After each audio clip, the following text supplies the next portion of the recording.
welcome to the Science Faction Podcast, where science meets fact meets fiction.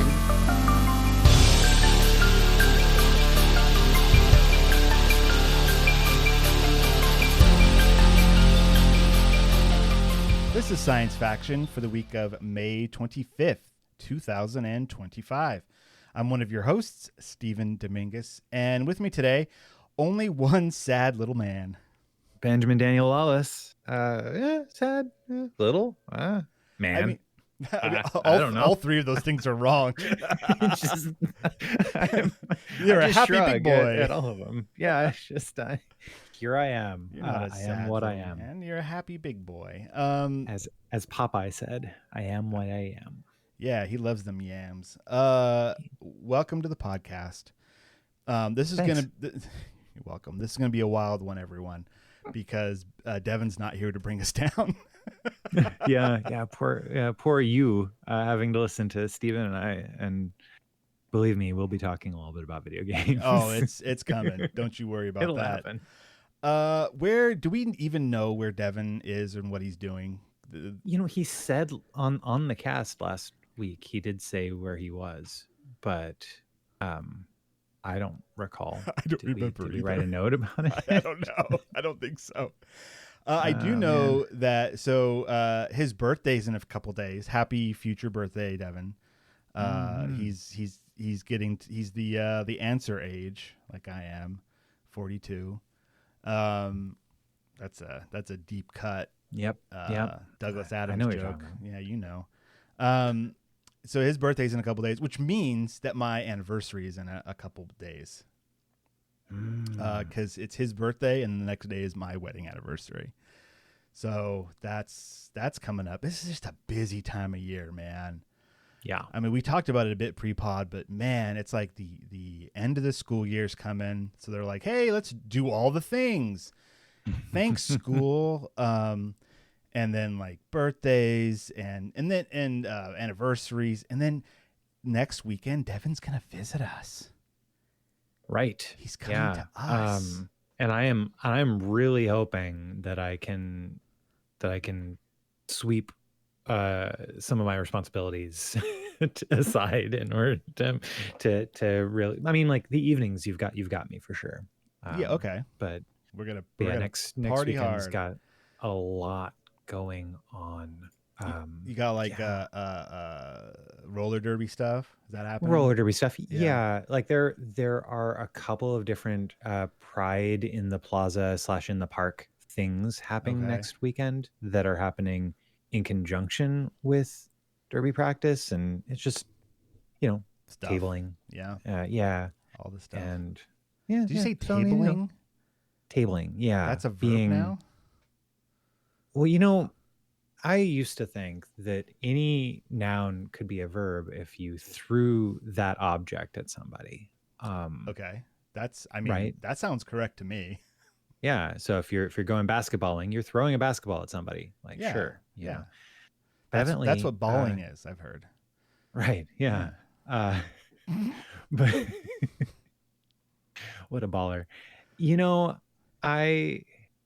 Tabling meaning just, being present at the table and giving people information. Right. So That's like what I've heard. The full story, if people aren't aware, there is the Pride in the Plaza. It's a thing that happens at a city near us where people get together and they go, hey, Pride. And everyone goes, yeah, Pride.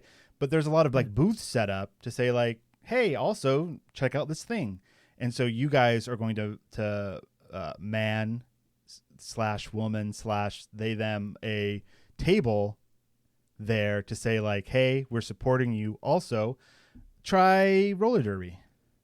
Yeah. Right? Have your kids try roller derby. Yeah. Yeah, because it's a fun activity and we're accepting of all individuals and it's to have fun.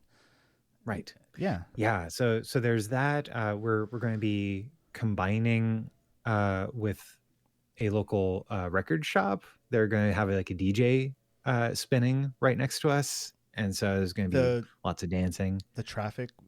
Yeah. Traffic Records. Oh, nice. Yeah. They're going to be down there too. So and then along with the adult roller derby team too. So Wow. it's going to be a big party right at the end of the block there. That's on Saturday.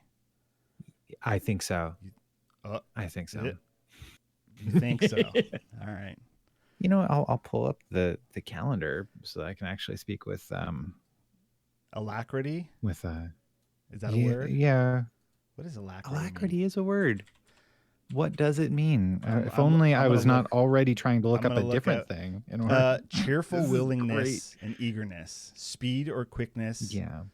Celerity, a cheerful willingness, a cheerful readiness, willingness, or promptitude. That's a good word. Promptitude, joyous activity, briskness, sprightliness. Oh, that's another good one. Alacrity. Yeah. So we've got the Slow Pride will be in on Saturday, and then Trans Pride in the Park is the next day on June 1st, Sunday, June 1st. Okay. So yeah. And you're setting up both days. In theory, or at least someone in our family. Someone is. You know, and we're also doing our best to like tap a lot of other parents on the team on the shoulder and go, sure. Hey, we really like what hours will you be there in order to do this? Because this can't be us just alone, you know? Right. Otherwise, it's going to turn into the lawless derby club. And well, can we join? And we're like, there's no rules.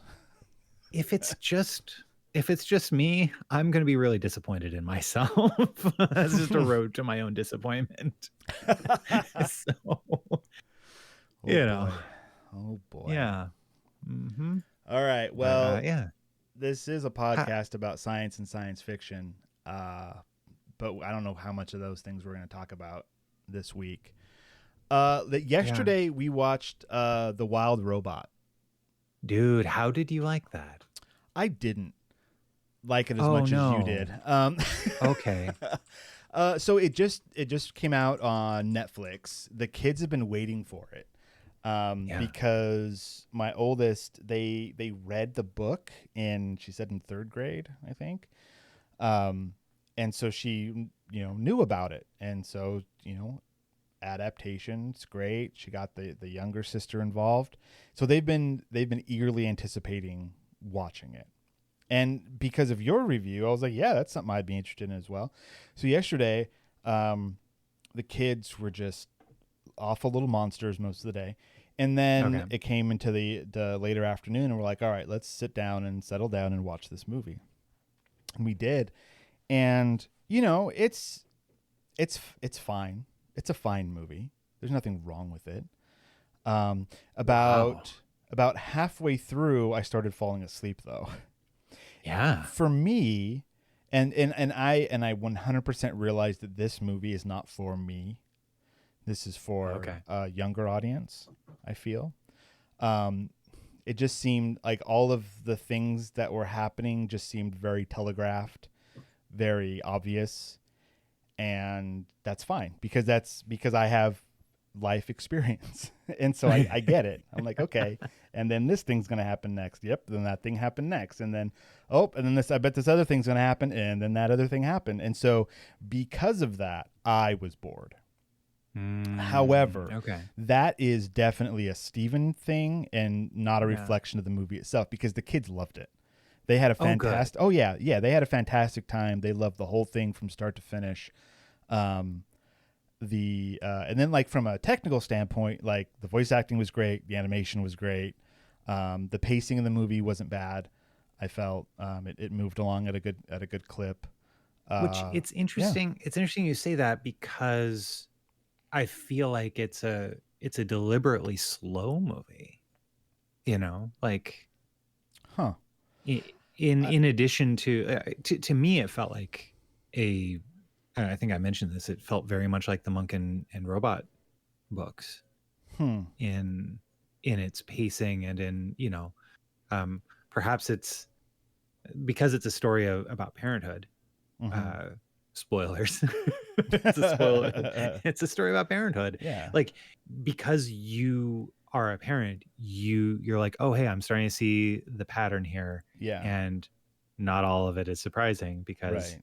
it's just the story of parenthood. Yeah. Like of a particular type of parenthood. Mm-hmm. And the kids are like, wow, Well, they don't know what I never parenthood seen is. things that way. Yeah, exactly. For them, it was all brand new. And like, we don't do a lot of sci-fi with the kids because they're not into that. They're more into like fantasy type stuff, like mermaids and unicorns and fairies, and like they're in that. They've been in that realm, and not for any like lack of trying or sequestering them from sci-fi or anything. It's just every time it's introduced, they're like, oh, that's kind of cool, and then they move away from it again. And we're not going to push one way or the other. It's fine, whatever they're into.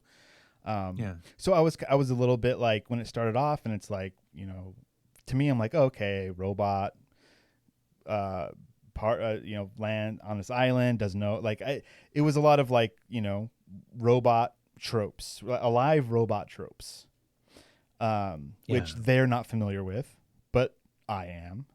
And so I think that's part of the deal of like, oh, okay, like I get it. I see where this is going. I get the pace. Like, okay, and that was it. Anyways, all that stuff was fine and good. It just, as a adult sci-fi enjoyer, it was a little bit like, okay, that's fine. I did at one point though, I was like, why does that fox sound so familiar? I was like, I gotta look this up, and then oh, Pedro Pascal, yeah, P Daddy. Pedro's the best. He's the best man. He is. He great. Really is. He go ahead. He's really good. He's really great. He's I think him being the poster child, and child's the wrong word, but for what masculinity should be, is 100% correct.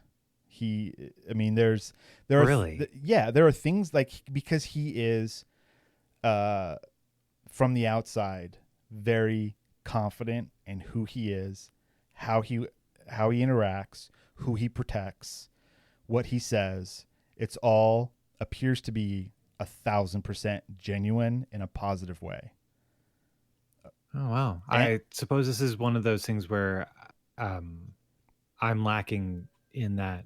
I'm only familiar with his professional work, not fair social enough. media impact. So he has a trans sister that he speaks out about, not like in over the top, but in protective ways, not only for her but for the community.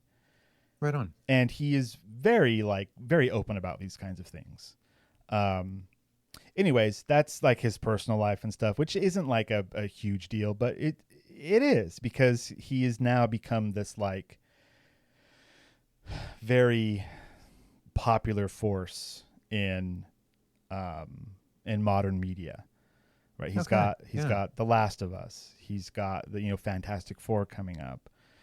Game of Thrones, Buffy the Vampire Slayer. Like he's an immigrant. Like there are so many things about him and his life that show that America can be a very positive place if you look in the right areas. Which is just a bright, shiny light right now. Which is why I'm like, Pedro, 1,000%. Let's go. Anyways. Yeah. So he's the fox. I forget the fox's name in the movie. That is the robot's like companion throughout the majority of the movie, and so that's Fink. Yes, thank you. Fink. Anyways, Wild Robot. I would as an adult. I mean, it's like a good like 6 or 7 out of 10. As a kids movie, I would be 8 or 9 out of 10 for sure. Like that's a good movie for kids. It introduces like the concept of family or found family, survival, parenthood, growth, helping. Like there are so many like little lessons laced throughout the movie that aren't like they're not too in your face. They're there, and there's no pop songs, which I thought was great. Right, because that is brilliant. That is just so annoying. we've had our time. Yeah, like Yeah. I recently finally watched DC League of Super Pets. Oh, okay, Um sure. and that was not great. Yeah. Oh, Okay. it was what it was. I thought it was like best thing about the film is throughout the entire film, I'm like, oh hey, they got Dwayne Johnson to play Crypto. That's cool. But wait, isn't he also playing Black Adam? And then Black Adam shows up at the end. And it's like, okay, great. Played by Dwayne Johnson as Yeah, well. yeah. He's It's like, oh, okay. he was trying Uh real hard to take over the DCEU behind the yeah. scenes. Well, Yeah. yeah. Yeah. Do you think that if he would have succeeded, it would be, I mean, we're now at the cusp of a potentially really awesome DCEU, DC, like, they're calling it something else now because the oh, DCEU was like the previous movie franchise, and now they're oh, the Zack Snyder stuff. yeah, yeah, exactly. Mhm. And now they're starting something fresh. The other guy's name, James Gunn. James Gunn is now in Mhm. charge, and it's all getting rebooted, which is fine. And it's looking like it's going in a positive way. Before, yes, it didn't work. It just didn't work. The pieces didn't fit. It was, I don't know. Yeah. Well, I mean, except, well, it worked when it was just the auteur making the film, not when it was the overmade by corporate interests, right? Yeah, Like yeah, if and no better place can, is there than the comparison between Justice League and the Zack Snyder cut of Justice League. yeah. That's it right there. Mm-hmm. It's we're living in an interesting time because we are now fully aware of corporations and what they want and how Mm-hmm. they get it. They want money. How do they get it? By exploiting the things that we love to get their money. There's good ways to do that and there's bad ways to do that. And we are very clearly seeing what those ways are. Do you, Sometimes you're paying with your life. yeah, you can't get There those you go, minutes patrons. back. Yeah, that's Yeah. that's connection for the patrons there. Yeah, like sometimes you watch a movie and you go, man, I'm not getting those minutes back. Like those are gone forever. And sometimes you walk out of the movie theater going, wow, what an experience. This has Yeah. enriched my life. And those things are we're in a we're in a downturn right now with that because yeah. Anyways, it's all movies are all just like we're in an era of reboots, reimaginings. There's not a lot of original stuff coming out by the corporations, right? Like, Right. and that's the key. They took over. They've always been there, but now they have very clearly taken over and turned it into a machine churning out what we like or what Well, they think we okay. like. Let's Oh, we're gonna break it down. let's step back. Let's Yeah, break it let's step down. back for a sec because I think it's important to note that where you're giving a like bleak nihilistic view of all media right No, now. not all media from Uh-huh. corporations. Go ahead. Yeah, from corporations. Yeah, but like there's never part of the problem and part of the solution is all bundled together in the form of the distribution of mass media and how anybody with a camera, which most of us have cameras on our cell phones, Certainly. now we are capable and are Mhm. making video content, Yeah, right? for sure. And distributing it with the help of mega corporations, but that's not necessarily the only way of doing it. But like it's part of the reason why it sucks so bad is because of the fact that they're competing, like they're competing with people that could do that are doing low budget high concept stuff, Well, and so where does the old and the new meet? right? Mm-hmm. So there is no like answer to this, No. but shining a light on what's happening, I think, helps. So if you want to find fresh, original storytelling, it's out there. There's no money to be made there yet. And because of that, it's not pushed in front of your face. Because if it's pushed in front of your face, there are ads attached to it to make money. Mm-hmm. And it's pushed if the whoever they are deem it, worthy, because people are going to look at it, and that means ad revenue. Like that's the whole reason why streaming turned back into cable, right? Yeah. Because you have to have the ad. It has to be paid for. And they're going to get as much money as possible. And remember when like there was a golden time for like a couple of years when you paid a little bit of money and you got access to a whole bunch of stuff streaming wise, and everyone was happy. And then they went, wow, this is popular. Everyone's into this now. How can we make the money? And then you get, different tiers, and and then it's like, oh, well, here's ads.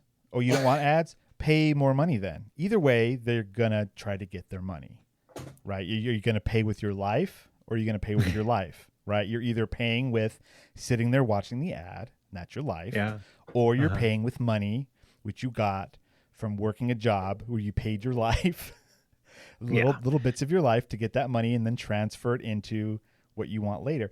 It's the system is rigged. It's soapbox time.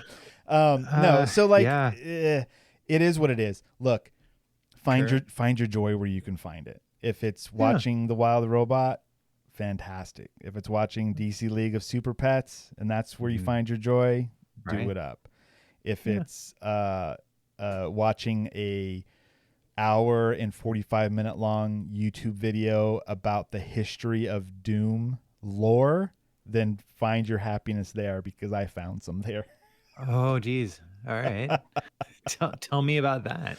Okay, so I recently started playing Doom: The Dark Ages, and I've just played a little bit of it, but it was enough that I went like, okay, there was a lot of weird alien things talking about a lot of stuff I didn't understand. So typically nowadays, when a new game or franchise or thing happens, there's a YouTube video somewhere explaining the context for it. And so I like to hop in and just like, all right, give me an overview. Well, my algorithm fed me a video that was like, hey, all Doom lore from the original Doom up to Doom: The Dark Ages. And I was like, oh, that's what I want.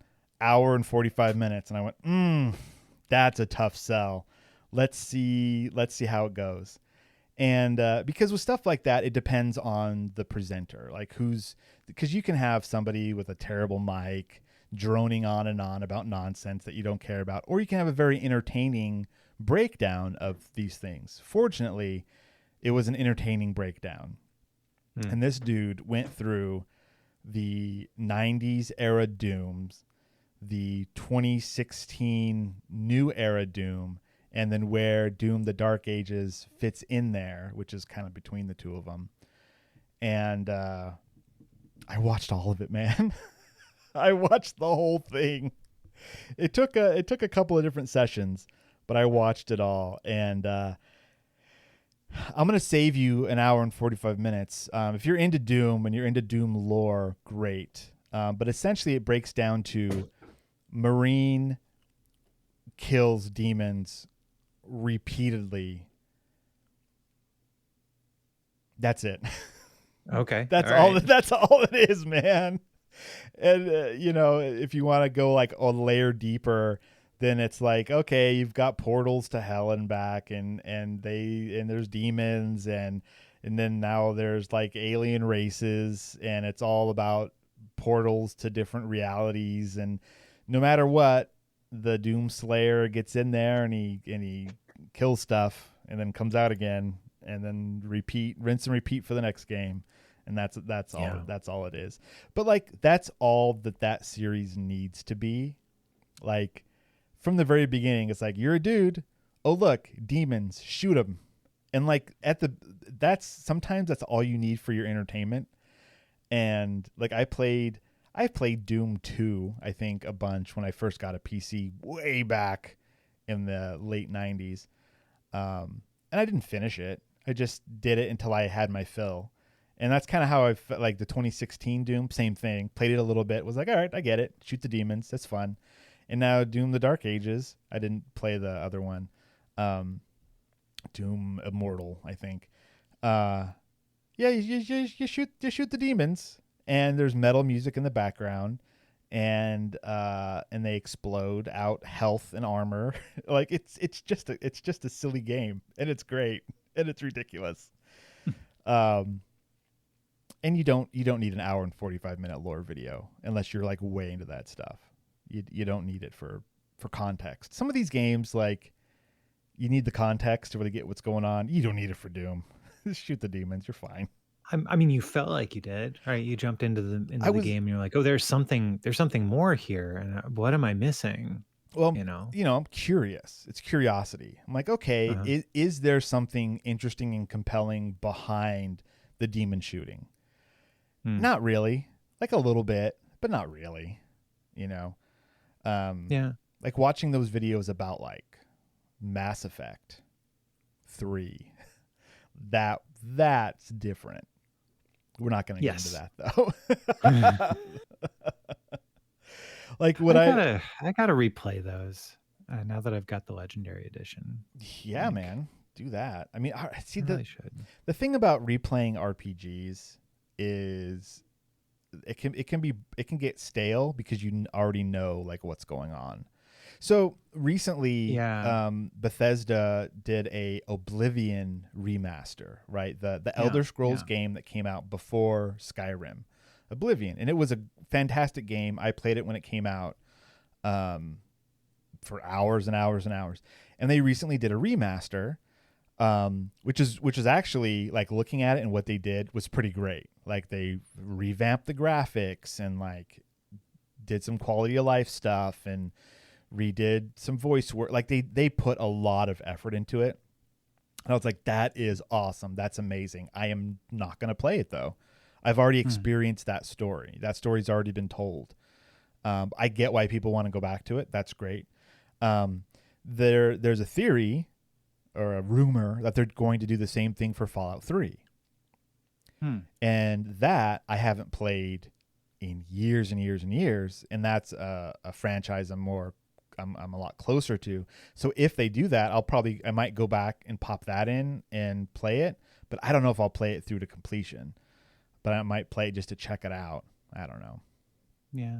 Video games, remakes. Yeah. It's kind of an odd sort of thing. Like I did pop in the Legendary Edition for a little bit of time, and the, the Legendary Edition of what?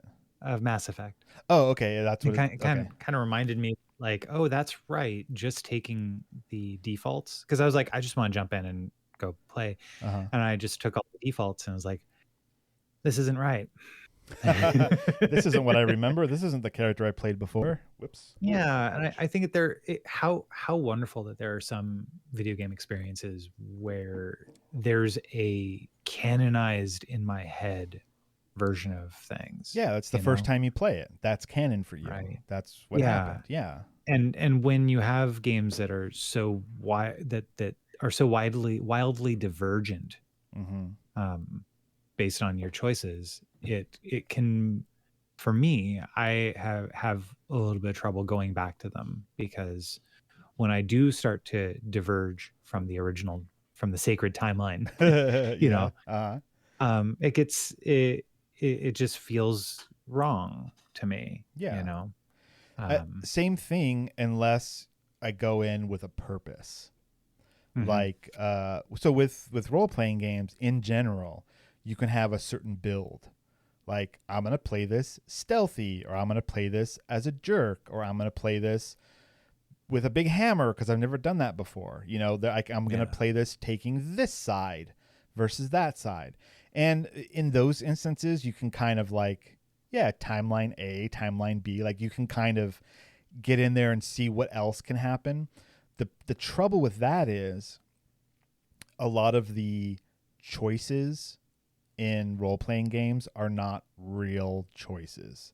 They appear to be if you make the choice once. If you make it twice, you go, oh, they were going to make me do this other thing no matter what I chose. Well, that's not really a choice. Right. And then that breaks it. You know, that's like goes, oh, well, that's not like the magic that you had the first time around has been dispelled, if you will. So, like, you know, play at your own risk, I guess. Oh, man. All right. That's enough of that nonsense. We're already half an hour in. I've been talking way too much. What's been going? You would not shut up. I won't. I will not. Let's just go. I refuse to shut up. Go ahead. You've been doing? I've got some follow up. A few weeks ago, I was working through. I had an experience with lucid dreaming, and I looked into like, okay, well, how can I adjust things in my life in order to kind of create a more fertile ground where that sort of experience could happen more often? Drugs. And really? I don't know. I was guessing. Oh, okay. You got real excited. Really? Which drugs? Really? Yeah. You seem to know something, Stephen. I know nothing. I thought I was just going to be bringing questions to this, not getting answers. Oh, I'll give you answers. They may not be correct, but they'll be answers. Are you Chat GPT? Is this Steve GPT? Like, anyhow, pay $5 a month to know more. Yeah. One of the things that I have been doing, though, is whenever I wake up and I do recall a dream, I've been doing some dream journaling. Fantastic. And I have found that since I've started dream journaling, I have had more vivid dreams. Okay. Which is really cool. Like you're priming yourself to remember, maybe? Yeah. And sorry, my son was starting to play a game that I'm going to be talking about in the future now. Oh. he had the sound on. Did it come through the recording? A little bit, but it wasn't too distracting. Okay, cool. All right. Kill the child. Yeah. No, go ahead. go play your video games, kid. You got this. Anyhow, more vivid dreams. And that's been really cool. Not quite lucid yet, but the idea that by writing these things down, I can train myself to recognize things that are dreamlike or not. Okay. Right. Sure. So that then in the future, when I'm presented with dreamlike things, it can help me, like it can bridge the gap there. Good. Yeah. So that's a thing that I've been trying, that I have been doing. Another probably surefire way for me to induce lucid dreaming is to go through, basically wake up and be awake for like 30 minutes or so, and then go back to sleep. Oh, and okay. Later in the night, because that is what ended up causing. That's what kicked me into the lucid dream in the first place. This was a night where the dog had woken me up. Okay. And it was I had to do a little bit of stuff, a little bit of activity. And then I went back to bed, and that's when it happened. It's been neat using my Apple Watch while I'm sleeping because it tracks my sleep patterns, and it can determine in the iOS health app, you can look at your sleep schedules, and you can see, hey, this period was when I was in REM. Here's a period I was in deep sleep. And I've actually been able to map when I have long enough REM sequences. I've been able to correlate that to particular dreams I've had. Interesting. Yeah. That's cool. So that's been a real wild and completely subjective experience that I've been going through lately, but it has been something I've been kind of geeking out about a bit, just every morning, like kind of the first thing, when I wake up, and if I recall my dreams, which is happening more and more lately, popping open Obsidian in a very low uh low light setting on my phone, in order just to like try to keep that sense of dreamlike state as much as possible. And it's been cool. Pretty cool. How extensive are your notes about your journaling about your dreams? Is it like a sentence? Is it a paragraph? Is it a page?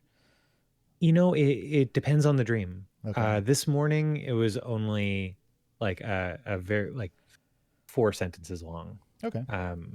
But yesterday's dream was like a full page.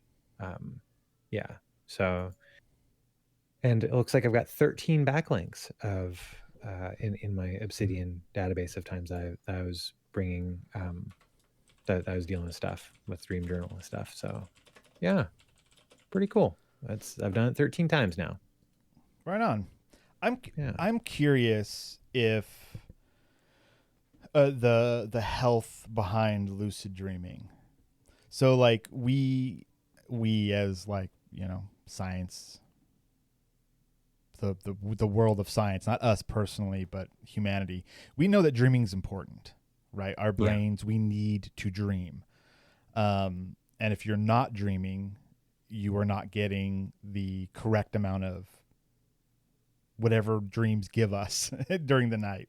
I don't know if it's rest, if it's rebooting, if it's whatever the technological medical terms are. And I'm curious if you found a way to lucid dream. If you're like, all right, if I do A, B, and C, I will lucid dream tonight. If you did that repeatedly, is that a good thing or a bad thing? Because I know that like not getting enough REM sleep is a bad thing. And right. So like, I don't know. I'm just, this is an open question. I don't know the answer. I don't know if humanity knows the answer. I'm just curious if manipulating these things is good or bad. I don't know. Right. Yeah. And it seems like, I guess it's that question of like, does the observation of a thing ruin the thing? Right. Like, because I am playing with my perceptions in these ways, is there a negative byproduct of it? Correct. Yeah. That was going to be a good movie, and then I watched it. Yeah, The Wild Robot was great, and you set your eyeballs on it. And then I was like, oh, not for me. No, it's fine. One thing I did appreciate about The Wild Robot, real quick, is the evolution of the damage to the robot's chassis throughout the movie was consistent. There was a consistency there that I really appreciated. The scratching of the paint and the certain damage and the growths and all that stuff. They did a really good job keeping that consistent. And I know that's not an easy thing to do. No, for sure not. So that was good on the animators on that one, or whoever's in charge. All right, what else you got, man? Well, so like in kind of back to knowing thyself, I got a what do you call it? A scholarship to the Waking Up app. A scholarship? Yeah. So like, okay. So the Waking Up app it's a meditation app. Okay. And but it's a little bit different than other meditation apps. I've used quite a few. Insight Timer's really great. But one of the things about with the Waking Up app, which is made by Sam Harris, is kind of the main philosopher dude behind it. The idea behind it is that it's a series of meditations and exercises in order to promote non-dualistic thinking. What is dualistic thinking? What is dualistic thinking? Okay, so let's just say dual thinking would be the idea that something is either / or, right? Okay. Like good or bad, bad, black, white, right? This wrong, or that. Yeah, got it. Yeah. Yeah, like so like all of these polar opposites go on and on, but they're all laced with judgment and the Ooh, need for resolution okay. that will never come. Right. Right. Because we live in the gray area. Yeah, we live in the gray area. Maybe, like you get cut off by an inconsiderate driver in traffic. Yeah. How rude, right? Um, Someone is on the phone with you and they're completely unreasonable. Your Getting interrupted in a spouse, podcast. yeah, your spouse has their own way of navigating through life, like Exactly. all this stuff, right? Well, why doesn't everybody just see things my way, the way that they are? Yeah, the truth. Right. Yeah. And that's dual thinking, that idea that you are separate from the way things are, that you and your experience is it's a me versus them, right? That perhaps and a large part of that is based on your fear of what you don't know, fear of what you don't understand, fear of what you can't control, like this feeling of lacking something. Right. And so, and as we know, fear leads to anger. Right. Yeah. Anger yeah. leads to hate. So the idea here is that non-dualistic thinking is a breaking down of those either or portions of it. That I mean, as Shakespeare said, nothing is either good or bad, but thinking makes it so. Ah. Okay. So the idea here is, what if you can shift your perspective to see things as they are, as opposed to what you think they should be or what you fear they are or should be, right? Got some real Buddhist notions in there, man. Yeah. So I mean, it's heavily it's heavily analogous to Zen. It has, and so I've been going through the introductory course on it, which has been really fascinating. That, in addition to reading a book called On Having No Head by Douglas Harding. And it's been fascinating. I think that, like, the good news is I think I feel better about my life and about, things that are going on in my personal life. Like, it just a little bit more contentment. I don't know if happiness, if you take happiness as a lack of suffering, I feel like I'm suffering a little less, which is good. Is really nice. And just kind of a recognition of, like, well, here we are. What is even the experience that we have? When you hear something, though, that is an awareness that crops up in your perception, just the same way that your interior thoughts are just things that crop up in your perception. What does that then mean? And it's not answering the questions. It's like the recognition that the questions are there. Right. So anyhow, that's I lately, between a lot of medical bills and stuff, dealing with wrapping up the end of my cat's life and a little bit of what my dog's been going through, and a lot of other things that have been happening, car maintenance. And so I've been like, I really think that right now this would help me, but I don't really want to pay the subscription for it. Okay. And thankfully, you can request a scholarship for it. And so, okay, I forgot about that. Yeah. Yeah. Okay. So you requested a scholarship and was granted a 6-month scholarship for it. That's great, man. Yeah. What was the criteria for that? Do you know, or you just asked and they gave it? You go to their site and they like there's a particular place on their site where it's like, hey, if you can't afford this right now, no judgment. We still want to make money here, but if you can't afford this right now, and you want to do this, click this link. And they're like, well, hey, how about if we give you a little discount on it? Or, they're like, no. So it's like, okay, well, then send us an email, and we'll see what we can do. And within a couple of days, I was approved, and Yeah. That's awesome, man. So, and it's been really if that is something that rings true for anybody, give it a shot. You can pick up his book, Waking Up by Sam Harris.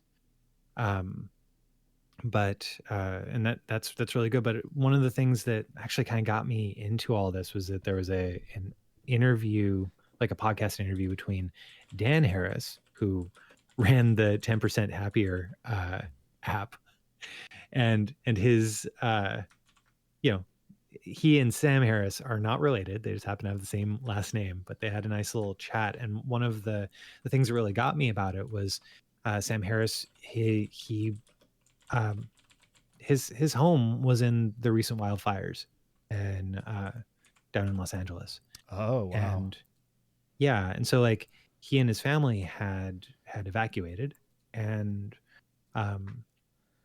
it was like midnight, and he was taking a look, like his phone buzzed, so he picked it up, and he received some information that made him relatively certain that it was his house going up in flames right at that moment. Ooh. Like he and his family were away from it, but like he chose not really to wake his wife up at the time, because what would that serve? What are you gonna do? Yeah, there was nothing to be done about it.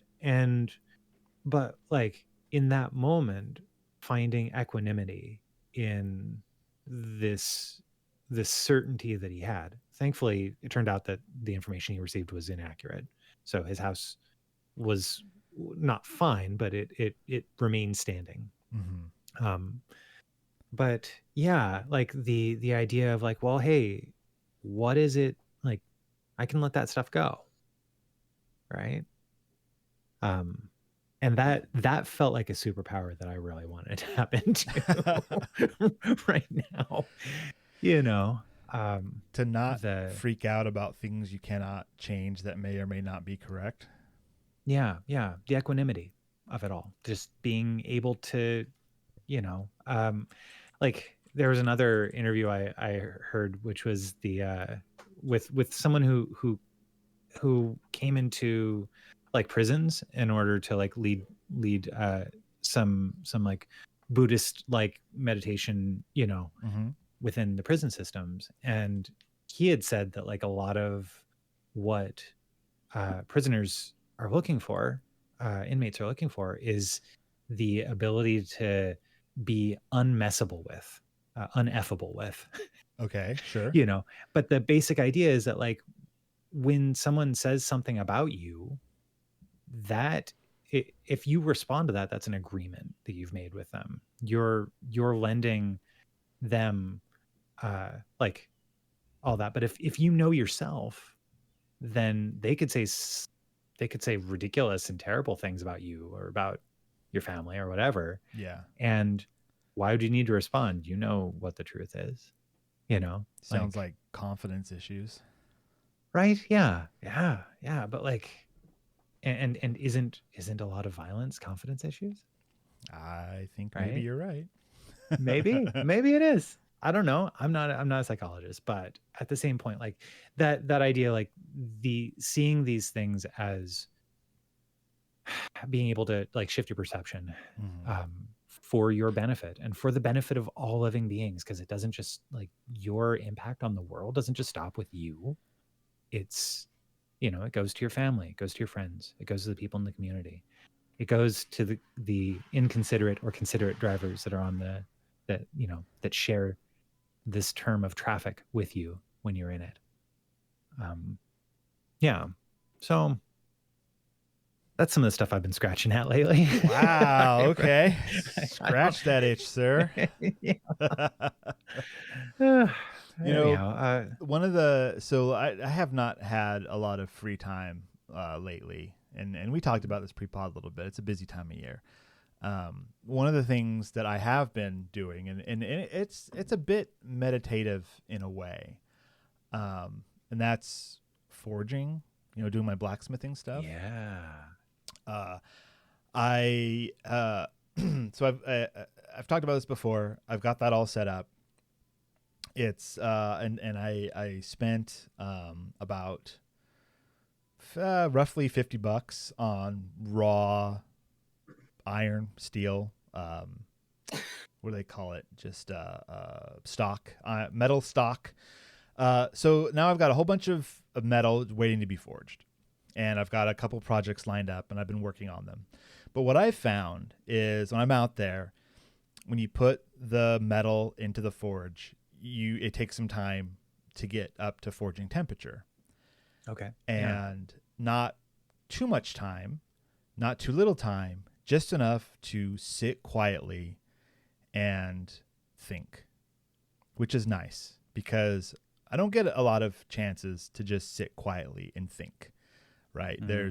If there's too much time ahead of you, well, now we need to fill it with an activity.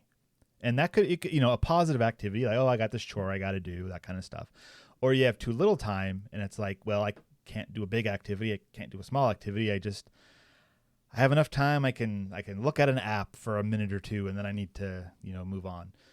But putting that metal in the fire is just enough time to quietly sit. And I wouldn't call it meditating exactly, but it is enough time to kind of pause, take a look around, take a couple deep breaths, think about what I'm doing, think about what I have planned later, be in the moment, check the metal, and then, okay, now it's time to get back to work, which has been nice. It's part of the process, and I've been enjoying that.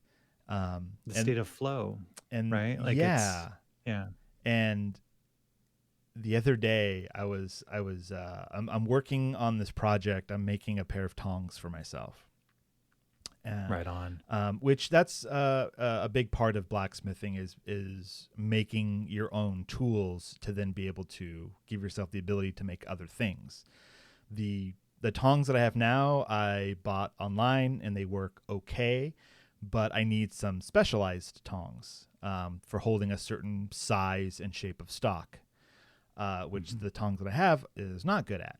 So I was like, all right, I watched some YouTube videos. I took some notes. I have a plan of action, and it's a lot of metal to shape and change. It's 3/4 inch stock. If you think of a square bar, 3/4 inches on each side.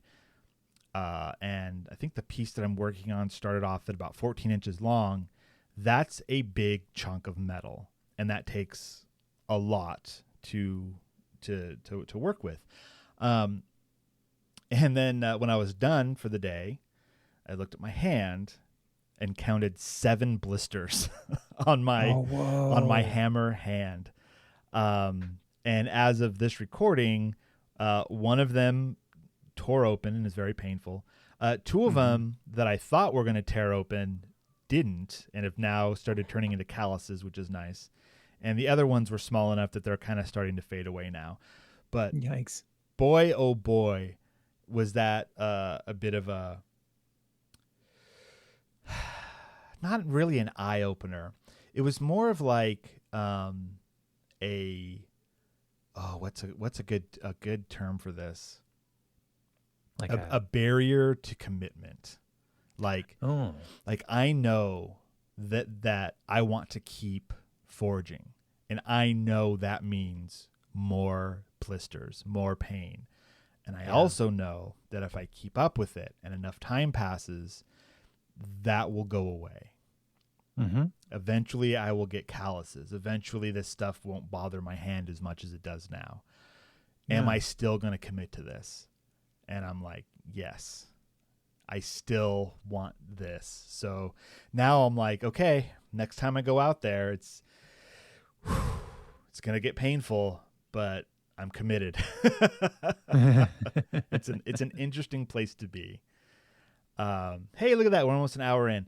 Let's take a little break. Let's take a little break. We're going to recoup. We're going to check our blisters. We're going to take naps and talk about dreams and write down our dreams. And when we come back, we'll do a little bit of future or now, and just kind of wander with our conversation. It's one of those days. We weave, we come in and out. We're not doing book club this week. We'll talk about that when we come back on the other end. But just so the listener's aware, you've got more time if you haven't finished the story yet. So we'll be right back. Hey, you. Yeah, you sitting there listening to this for free, like some kind of podcast freeloader. Look, I'm not saying you owe us, but if you enjoy our deep dives into AI, space, and comic book mayhem, maybe toss a coin to your podcasters. Join our Patreon, get into our Discord, grab some exclusive content, and finally achieve that deep, satisfying sense of superiority over your non-Patreon listeners. Just imagine their sad, uninformed little faces. Patreon.com/Science Faction Podcast, because knowledge is power, and power is best hoarded behind a paywall. And we're back. Ayo. Oh, man, it seems like it's been forever. Right. And a big thank you to our patrons, Renee and Josh. Thanks. And, but looks like we don't have any book club this week because we don't have a Devon here. No Devon. Nope. No Devon. So since he chose this one, I kind of felt like it would be a good idea for us to talk about with him. But next week, or whenever Devon is back, who knows when that will be. Well, Ted Chiang's. Real quick. Next week, he's going to be here. So next week might be another live recording. Right. We haven't really talked about that, but it might be. We'll see. We'll see what happens. Okay. Yeah. Fun. Man, next weekend's going to be wild. It's going to be wild. It's a wild time. Too much. So, yeah, just as we read The Evolution of Human Science by Ted Chiang last week, this next time that we meet and talk about book club, we will be reading or discussing Liking What You See, a documentary, which is another story of Ted Chiang's from his collection, Stories of Your Life and Others. Which, if you have a Audible subscription, it's available to you. Otherwise, I don't know. Yeah, figure it out. I got the ebook. It was delightful. Spoiler alert. I like this one. Spoilers. Yeah, it was really interesting, for sure. Yeah, so a nice. It's a long read. It is. Yeah, but that's fine. It was a quick long read. So what? That doesn't. It sounds like you're in a gray area again, Ben. It was one of those things where because I had it on my phone and every once in a while I was able to pick it up and read a little bit more. It's broken up into really discrete chunks. That's right. Just by the nature of it. So it was really, really easy for me to set it down, pick it back up, and not be lost. Because, for sure. So, all right. Well, we will talk about that more next week, I hope. In the time being, seeing as how this episode's a little wacky, a little weird, we're doing our Future or Now. Yeah. Which, according to these notes, only you have something to talk about. So let's see what it is. Let's talk about video games. Woohoo! Well, I'm going to file this one under Space to Bark. Woof. Woof. Okay. I'd like to introduce everybody to a little game on Itch.io called Dogman 95, which is by Computer James. Okay. And it is a very short first-person dungeon adventure. It'll probably take you about 3 to 5 minutes to get through it. Okay. All right. I'm clicking the link that will also be in our show notes. Yeah, and you can run the game, and you use your mouse and WASD to walk and look around, and then you press space to bark. And you are Dogman 95. You've grown up hearing tales of your brother's heroic adventures in the labyrinth.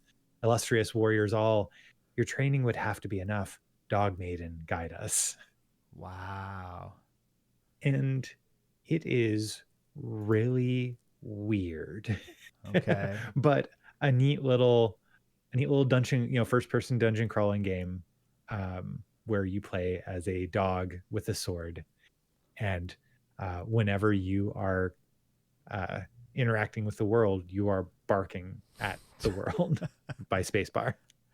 What a fun look. I'm not playing it because it'll mess with the audio, but it looks like a fun little experience. It says the features of it say a short 3-minute first-person dungeon adventure. With And shunky dog drawings. yeah, what's shonky? I mean, it looks like little like MS Paint drawings almost. Yeah, they're just Combat, and there's puzzle, combat, Dogman. puzzle, and Dogman.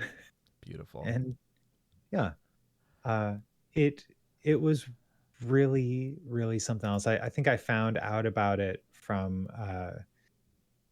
gosh, what is there? There's like a now I'm looking back through my through, I think it was Web Curios. Yeah, that's what it was. webcurios.co.uk. I'll pop in the link to it, and basically said, this is a short, we're talking 3 minutes or so here, promise, first person adventure about a dog in a dungeon. It is very shonky and hand drawn and perfectly charming, and I love it immoderately. Honestly, this is really, really fun, and you will adore it, I promise. And I played it, and I agree. It's really, really fun, and you will love it, I promise. So this is, I think, a really good example of what we were talking about earlier, where there is good, fun, creative things out there that are not being promoted by corporations. Mm-hmm. Right? This is not making anybody any money on purpose. Seeing as how it's through itch.io, usually there's a way to donate money to the creators. I don't see that here. I'm not clicking through properly though, so maybe I don't see it. But typically that's a lot of the things you find on itch.io is like, here's a thing, you can pay for it, or you can just have it. And there have been times where I've encountered something where I'm like, this is cool, I want to give a couple dollars, but then I don't. Because maybe it was not as cool as I originally thought. But I've also, like, there are some things that are gated behind money, where it's like, here's a thing, $5, and I'm like, this thing, what it promises, like, that looks worth $10, so I'll give $5, and I've done that. There is so much, like, I don't want to put a label on it, but like micro content. Perhaps, like, I mean, this is the indie video game, right? Like, it is, in much the same way that there's indie other things. Mm-hmm. It's one of those, like, there are no restrictions put on it. This was not something where someone was like, hey, I got a great idea. And then the corporation went, that's great. It needs to be this long. It needs to be this big. It needs to, here's a checklist that you have to make sure to check off all these things. And then now it'll make money for us and for you. This is, hey, I got this idea. They say to the to nothing. I'm going to make it. They say to nothing. And they put it on the internet. And then people see it and go, this is awesome. What a cool little thing. This is exactly as long as it needs to be. Yeah. Right? It, again, like 3 to 5 minutes. And I only say 5 minutes because I found a secret ending. Of course you did. And the game. Yeah, games tell you to go right, and I usually go left first, and that's how it. You have to check behind the waterfall. If you're not checking behind the waterfall, what are you doing with your life? Mm-hmm. Mm-hmm. It's so disappointing nowadays in a game where I check behind the waterfall and there's nothing there. What was I playing? There was a new first person RPG out, and I got it via my Xbox subscription. I'm Avowed. Mm-hmm. So I was playing a little bit of Avowed, and the intro, there's like, it's one of those big sprawling RPGs, which means the beginning of it is a small microcosm of what you're going to be getting into later, where they have to teach you, here's how to traverse, here's how to do combat, here's how to interact with things. It's the tutorial area, right? There were several waterfalls. And the first many of them were nothing. And then I found one that had everything. So always don't be deterred. Always check behind the waterfall. Yeah. Because game developers love to hide things. It's so much fun. Yeah, Anyways. there was a point in this game where I thought I was stuck in the 5 minutes that I was playing, and I would recommend just observe things. Oh, imagine that. Yeah, like whoa, yeah. So There, I mean, I'll leave that to. Think about this, and we're almost Yeah. done here. Video games used to have manuals. Yeah. They don't anymore. Nope. So, how do you learn how to play a game? The game either has to tell you how to play it, right, tutorial level, or it doesn't tell you how to play it and you have to figure it out. And both are valid, but sometimes taking the time to figure it out, while it may be longer, it may be more taxing on your little brain, you may just feel more fulfilled afterwards. Sometimes you got to stop. Sometimes you have to look around. Sometimes not being told and discovering it for yourself is more fulfilling. Yep. There you go. That's That's your lesson for this week.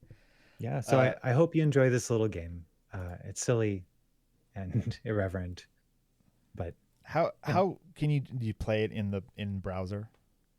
yeah, I played it in browser. You can download it on Windows, or you can use your Proton compatibility layer if you're on Linux. But If can you just play it in have browser. listener, if you I played on Mac through the browser. if you have a Proton compatibility layer, you email us immediately, I will be your best friend. and Ben will Steven, love you you have forever.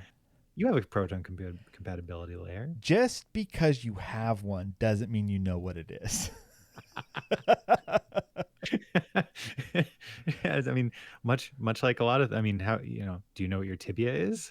You have one of those. My tibia and my fibula. Thank you very much. Yes. Yeah. I was really good at naming bones. That was a top tier skill that I had in high school, was bone naming. Oh man, I was so good at it. Scapula, are you kidding me? Metatarsals, come on. I know all of them. Dude. That's metatarsals. That would be a good band name. Metatarsals? Yeah. Yeah, but okay, here's the problem with that. On the surface, it sounds good. However, if you put the word meta into anything, the people consuming what you're putting out now have a threshold for what they're expecting of you. Just like if you're going to watch a Deadpool movie, if he doesn't look at the screen and say something snarky, you're like, well, why is this even a Deadpool movie? So you're saying that they're, you can't just be tarsals. If you're going to be metatarsals, you got to go the full bit. You have to commit to the bit. If your ska band is called the Metatarsals, you got to be dressed in bones. You've got to every song has to have something to do with toes. You got to have a lot of toe puns. It's you're adding a whole layer of work that may be unnecessary. But if that's what you're into, if that's where your jam is, if that's where your groove is, if that's what makes you feel alive, you do it. Do you have any last words for us, Ben? Yeah. Which birthday only lasts for 1 minute? Your 62nd birthday. Good night, everybody.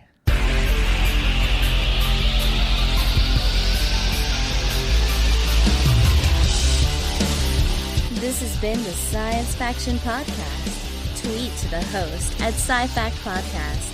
Email them at sciencefactionpodcast@gmail.com and visit sciencefactionpodcast.com for more episodes.